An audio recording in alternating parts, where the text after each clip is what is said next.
आणि तसंही आता मला 25 लाख रुपये इन्सेंटिव्ह मिळणार आहे. एवढा इन्सेंटिव्ह कशाबद्दल?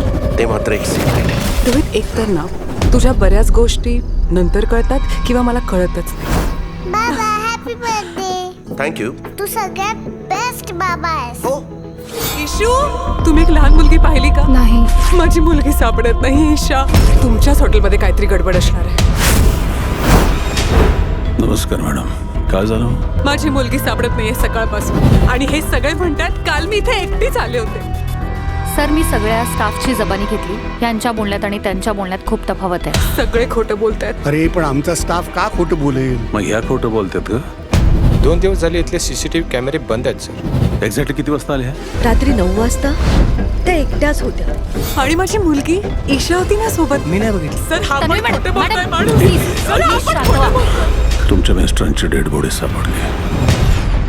तन्वी प्रधानांचा 10 वर्षापूर्वी एक अपघात झाला होता. तेव्हापासून त्यांना विचित्र भास होतात.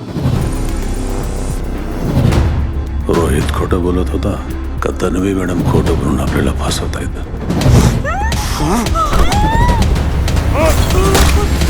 भास आणि सत्य याच्यात लई मोठं अंतर आहे. उद्याचा दिवस माझ्यासाठी खूपच महत्त्वाचा असणार आहे.